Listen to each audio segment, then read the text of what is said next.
Let us begin. The Little Match Girl. Most terribly cold it was. It snowed and was nearly quite dark and evening, the last evening of the year. In this cold and darkness there went along the street a poor little girl, bareheaded and with naked feet. When she left home, she had slippers on, it is true. But what was the good of that? They were very large slippers, and the poor little thing lost them as she scuffled away across the street because of two carriages that rolled by dreadfully fast.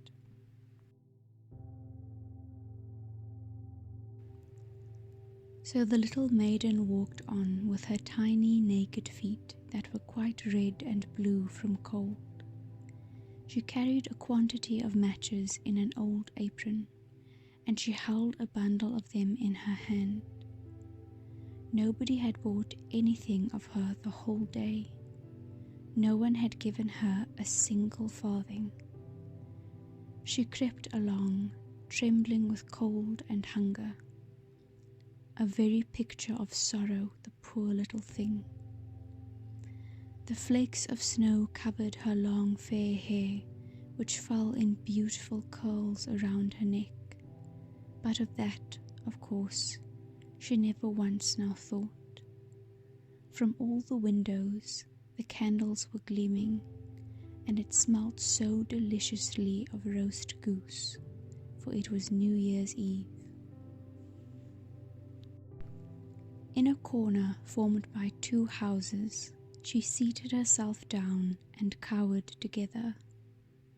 Her little feet she had drawn close up to her, but she grew colder and colder, and to go home she did not venture, for she had not sold any matches and could not bring a farthing of money. From her father she would certainly get blows, and at home it was cold too, for above her she had only the roof through which the wind whistled, even though the largest cracks were stopped up with straw and rags. Her little hands were almost numbed with cold. Oh, a match might afford her a world of comfort if she only dared take a single one out of the bundle, draw it against the wall, and warm her fingers by it. She drew one out. How it blazed, how it burnt. It was a warm, bright flame, like a candle, as she held her hands over it. It was a wonderful light. It seemed really to the little maiden as though she was sitting before a large iron stove with burnished brass feet and a brass ornament at the top. The fire burned with such blessed influence. It warmed so delightfully. The little girl had already stretched out her feet to warm them too, but the small flame went out, the stove vanished, and she had only the remains of the burnt-out match in her hand. She struck another against the wall. It burned brightly, and where the light fell on the wall, there the wall became transparent like a veil, so that she could see into the room. On the table was spread a snow-white tablecloth. Upon it was a splendid porcelain service, and the roast goose was steaming famously, and what was still more capital to behold was the goose hopped down from the dish, reeled about on the floor with knife and fork in its breast, till it came up to the poor little girl. When the match went out, and nothing but the thick, cold, damp wall was left behind. She lighted another match. Now, there she was, sitting under the most magnificent Christmas tree.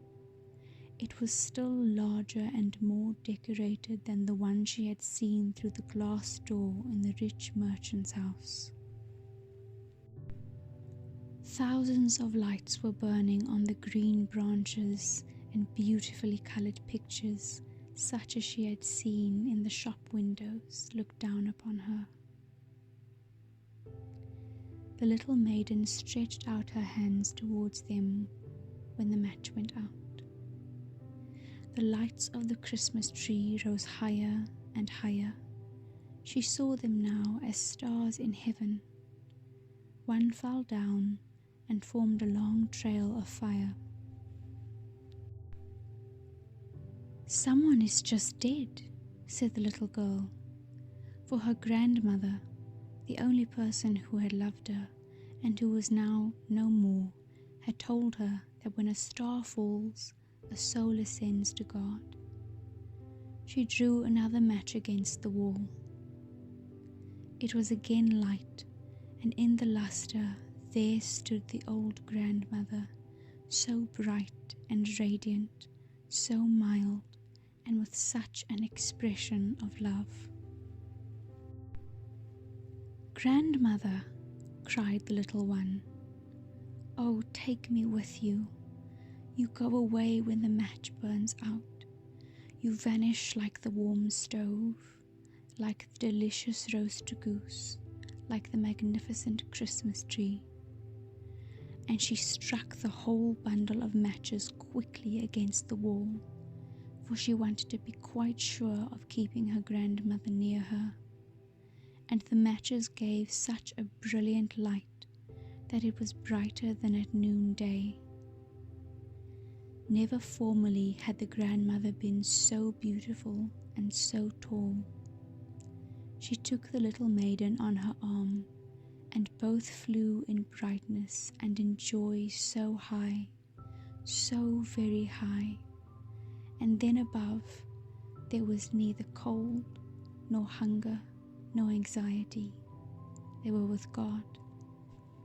But in the corner at the cold hour of dawn sat the poor little girl, with rosy cheeks and with a smiling mouth, leaning against the wall, frozen to death on the last evening of the old year.